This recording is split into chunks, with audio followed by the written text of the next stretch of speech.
Cancer లక్షణాలు గురించి సింపుల్గా చెప్పాలంటే caution is a simple mnemonic. C అంటే changes in bowel and bladder habits, అంటే మలమూత్ర విసర్జనలో ఇటీవల మార్పులు వచ్చాయి. నేను చెప్పే సిమ్టమ్స్ ఏవి కూడా 3-4 వారాల కన్నా ఎక్కువ ఉంటేనే కంగారు పడాలి. ఒకసారి విరోచనలు ఇవ్వగానే నాకు ఏదో క్యాన్సర్ ఉందేమో, లూజ్ మోషన్స్ అని అనుకోవద్దు.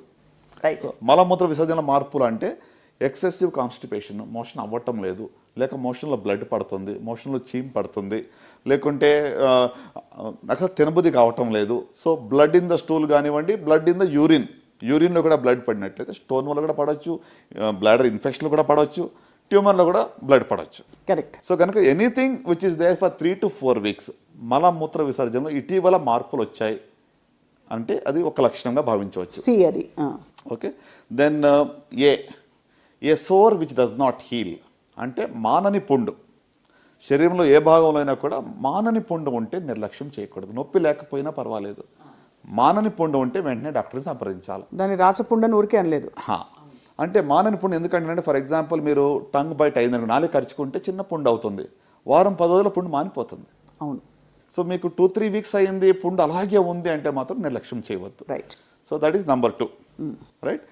తర్వాత యూ అంటే అన్యూజువల్ బ్లడ్ డిశ్చార్జ్, బ్లడ్ కానివ్వండి, వైట్ డిశ్చార్జ్ కానివ్వండి, లేకుంటే రక్తస్రావం కానీ ఎక్కువగా వినట్లయితే అది క్యాన్సర్ యొక్క సిమ్టమ్. అంటే వెజనల్ బ్లీడింగ్ కావచ్చు, అది బ్లీడింగ్ పర్ రెక్టమ్ కావచ్చు, అన్యూజువల్గా వైట్ డిశ్చార్జ్ కానీ లేకుంటే రక్తస్రావం ఎక్కువగా అవుతున్నట్లయితే అది క్యాన్సర్ యొక్క లక్షణం. సో ఇక్కడ సార్ మెన్స్ట్రుయేషన్లో అన్యూజువల్ బ్లీడింగ్ అయ్యి మెనోపాజ్ తర్వాత తగ్గిపోయిందంటే అది పీసీఓడి తప్ప ఇంకోటి కాదు కదా సార్? డెఫినెట్లీ. ఇంకొకటి మీరు అడిగారు కదా, పోస్ట్ మెనోపాజల్ బ్లీడింగ్ అని వస్తే గిన never to neglect that. So post menopausal బ్లీడింగ్లో యూటరిన్ క్యాన్సర్ ఉందా లేదా అని తెలుసుకోవడం చాలా ప్రాముఖ్యం. నెంబర్ 1 ఇంటెన్షన్ మాకు అదై ఉంటుంది. పోస్ట్ మెనోపాజల్ బ్లీడింగ్ అనేది అసలు డాక్టర్ నిర్లక్ష్యం చేయకూడదు, పేషెంట్ నిర్లక్ష్యం చేయకూడదు. రైట్. సో కనుక వైట్ డిశ్చార్జ్ కూడా ఎక్సెసివ్గా అయితే కూడా నిర్లక్ష్యం చేయకూడదు. So unusual discharge are bleeding is the third category of symptoms. Right. So next ఇప్పుడు మనకి CIU అయిపోయింది. T అంటే thickening or lump anywhere in the body. Okay. చాలా మందికి పుట్టుకతోనే చిన్న చిన్న గడ్డల బాడీలు చాలా ఉంటూ ఉంటాయి. లైపోమస్ అంటాము, లేకపోతే న్యూరోఫైబ్రోమస్ అంటాం. వాటి కోసం కంగారు పడక్కర్లేదు. ఇటీవల గడ్డ ఏర్పడింది, నాకు నొప్పి లేదు కానీ ఆ గడ్డ సైజు పెరుగుతూ ఉంది అంటే మాత్రం నిర్లక్ష్యం చేయకూడదు. ప్రత్యేకంగా మరి యంగ్ ఫీమేల్స్ నేను చెప్పాల్సింది ఏంటంటే, ఆడవాళ్ళలో 20 to 40 years ఉన్న వాళ్ళలో పాలగడ్డలు అంటాం, ఫైబ్రోడినమస్ అంటాం. సో 90% అవి బినైన్, మామూలు గడ్డలు, అవి క్యాన్సర్ గడ్డలు కాదు. సో నాకు రొమ్ములో కనుతుంది కాబట్టి ఏదో క్యాన్సరా అని కూడా ఊరుకునే కంగారు పడద్దు. రైట్. బట్ మీకున్న కణితి బినైనా లేక మ్యాలిగ్నెంట్ అని తెలుసుకోవడానికి మాత్రం ఒకసారి డాక్టర్ని సంప్రదించండి. సో ఇటీవల కణితి రొమ్ములో కానీ శరీరం ఏ భాగంలో అయినా కూడా కొత్తగా కణితి ఏర్పడి అది సైజు పెరుగుతూ ఉంది, నొప్పి లేకుండా ఉన్నా పర్వాలేదు, దాన్ని మాత్రం నిర్లక్ష్యం చేయకూడదు. So that is thickening or lump anywhere in the బాడీలో ఎక్కడైనా కూడా కొత్తగా కణితి ఏర్పడడం. రైట్. సో నెక్స్ట్ ఐ అంటే indigestion or difficulty in swallowing, అంటే అజీర్తి అవుతా ఉంది, మృంగలేకపోతున్నాము, నీళ్లు లేకపోతే గుట్టక వెళ్ళటం లేదు. అంటే లిక్విడ్స్, ద్రవ పదార్థాలు ఈజీగా తీసుకోగలుగుతున్నాం కానీ చపాతీలు కానీ లేకుంటే హార్డ్ ఫుడ్ నేను తీసుకోలేకపోతున్నాను, మింగలేకపోతున్నాను అంటే దట్ ఈస్ ఒక లక్షణంగా మనం భావించవచ్చు. ఫుడ్ పైప్ క్యాన్సర్కి లక్షణం అయి ఉండొచ్చు.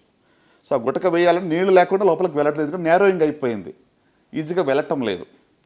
సో అది ఒకటి. Indigestion or difficulty in swallowing, మింగడానికి ఇబ్బందిగా ఉంటాం. ఓ అంటే obvious change in the birth mole, పుట్టు మచ్చలు చాలా మందికి ఉంటాయి.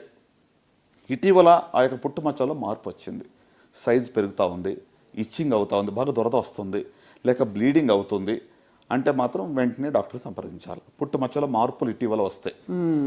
రైట్. ఇంకా లాస్ట్కి వచ్చేటప్పటికి ఎన్ అంటే నాగింగ్ కాఫ్, అంటే ఒక రకంగా చెప్పాలంటే మానని దగ్గు. 3-4 weeks అయింది. ఈ మధ్యన కోవిడ్ వేవ్ 2 అయిన తర్వాత ఇక రకరకాల వేరియంట్స్లో దగ్గు 1 month కూడా సర్వసాధారణంగా వస్తూ ఉంది. But otherwise more than 6 weeks మానని దగ్గు ఉన్నట్లయితే, మరి మీ గొంతుకు బొంగురు పోయినట్లయితే తప్పకుండా డాక్టర్ సంప్రదించాలి. దట్ ఇస్ సంథింగ్ దట్, అంటే దాన్ని మనం ఇగ్నోర్ చేయవద్దు. ఓకే. ఇది కాషన్. అద్భుతం సార్. అంటే ఒక్కొక్క పదానికి గుర్తుపెట్టుకునే విధంగా మీరు చెప్పిన రీతి నిజంగా చాలామందికి ఐ థింక్ అర్థమవుతుంది సార్. ఇవన్నీ వస్తే తప్పకుండా ఇవన్నీ 3-4 వారాల పాటు గమనించాలి.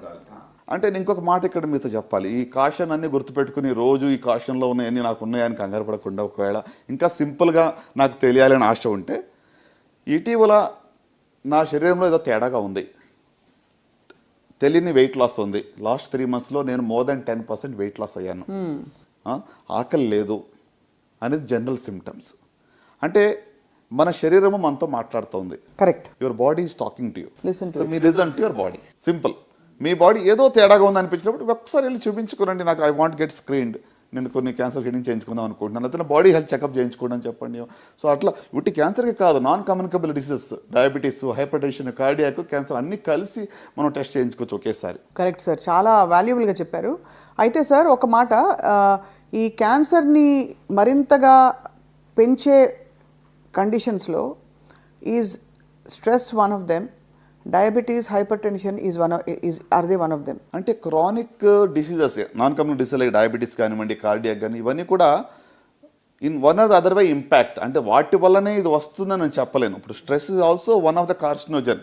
ఇటీవల మీరు డేటా చూస్తుంటే డెఫినెట్గా స్ట్రెస్ వల్ల 100% క్యాన్సర్ వస్తుందని ప్రూవ్ ఎక్కడ చేయడం కష్టం. అది అంటే మనకి ఎలాంటి ఎవిడెన్స్ డైరెక్ట్గా దొరకదు, బట్ ఇండైరెక్ట్గా definitely stress is also one of the risk factors మనం చెప్పవచ్చు. సో అలాగనే ఇప్పుడు క్రానిక్ అదర్ డిసీజెస్ లైక్ డయాబెటీస్లో ఇమ్యూనిటీ లో ఉంటుంది, షుగర్ లెవెల్స్ ఆర్ హై ఉంటున్నాయి.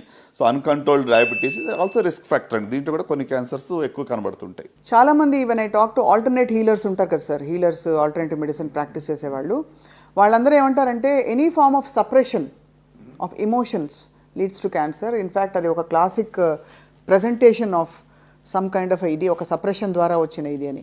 As a clinician do you agree? అంటే ఇలాంటి ఒక ఫిలాసఫీ కావచ్చు, థియరీకి మీరు అంటే ఇనఫ్ డేటా ఉందని నమ్ముతారా sir? Honestly it's very difficult prove or disprove అండి. Correct, right. దీనికి అంటే ఇది very variable and subjective. Emotions కూడా సబ్జెక్టివిటీ చాలా ఉంటుంది. ప్లస్ దీనికి సైంటిఫికలీ ఎవిడెన్స్ గ్యాదర్ చేయాలంటే it's very beyond. It just a way of one of the hypothesis or way of looking at it అంతే.